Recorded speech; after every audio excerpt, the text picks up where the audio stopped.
Hi hello good morning. ಇವತ್ತು ಬೆಳಗಿನ ಬ್ರೇಕ್ಫಾಸ್ಟಿಗೆ ನಾನು ರಾಗಿ ರೊಟ್ಟಿನ ಪ್ರಿಪೇರ್ ಮಾಡ್ಕೊಂಡಿದ್ದೀನಿ, ಮಸಾಲ ರಾಗಿ ರೊಟ್ಟಿನ. ಸೊ ಇಂಗ್ರೀಡಿಯೆಂಟ್ಸ್ ಏನೆಲ್ಲ ಹಾಕಿದ್ದೀನಿ ಅನ್ನೋದಾದರೆ, ರಾಗಿ ಹಿಟ್ಟು, ಚಿರೋಟಿ ರವೆ ಮತ್ತು ಗೋಧಿ ಹಿಟ್ಟು ಈಕ್ವಲ್ ಪೋರ್ಷನ್ ಆಗಿ ಹಾಕ್ಕೊಂಡು, ಈರುಳ್ಳಿ ಮತ್ತು ಕೊತ್ತಂಬರಿ ಸೊಪ್ಪು, ಸಬ್ಸಿಗೆ ಸೊಪ್ಪು ಹಾಕ್ಕೊಂಡು ಪ್ರಿಪೇರ್ ಮಾಡಿಕೊಂಡೆ. ತುಂಬಾ ಚೆನ್ನಾಗಿತ್ತು. ಬ್ರೇಕ್ಫಾಸ್ಟ್ ಮುಗಿಸಿ ವಾಷಿಂಗ್ ಮಷಿನ್ಗೆ ಬಟ್ಟೆ ಹಾಕಿ ಕೈಯಲ್ಲಿ ವಾಶ್ ಮಾಡೋದನ್ನೆಲ್ಲ ಸಪ್ರೇಟ್ ನೆನೆ ಹಾಕಿ ಮನೆಯೆಲ್ಲ ತುಂಬಾ ಮೆಸ್ಸಿ ಆಗಿತ್ತು ಅಂತ ಹೇಳಿ ಎಲ್ಲನೂ ಕ್ಲೀನ್ ಮಾಡ್ಕೊಳ್ತಾ ಇದ್ದೆ.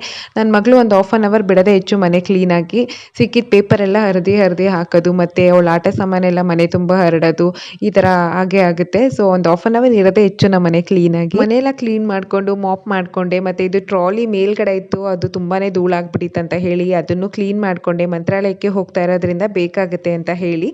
ಸೊ ಮತ್ತು ಪಾತ್ರೆ ವಾಶ್ ಮಾಡಿಕೊಂಡು ಮಧ್ಯಾಹ್ನದ ಅಡುಗೆಗೆ ಪ್ರಿಪೇರ್ ಮಾಡ್ಕೊಳ್ಳೋಣ ಅಂತ ಹೇಳಿ ಹಸಿ ಅವರೆಕಾಯಿ, ಸೊಪ್ಪು, ತರಕಾರಿ ಎಲ್ಲ ಇತ್ತು. ಹಾಗಾಗಿ ತರಕಾರಿ ಸಾಂಬಾರನ್ನ ಮಾಡ್ಕೊಳ್ಳೋಣ ಅಂತ ಹೇಳಿ ಒಂದು ಕಡೆ ಬೇಳೆಗೆ ಕೂಗಿಸ್ಕೊಳ್ತಾ ಇದ್ದೆ, ಇನ್ನೊಂದು ಕಡೆ ಒಗ್ಗರಣೆ ಮಾಡ್ಕೊಳ್ತಾ ಇದ್ದೆ. ಸೊ ತರಕಾರಿ ಸಾಂಬಾರು ಕೂಡ ಪ್ರಿಪೇರ್ ಮಾಡಿದೆ. So that's it for the day.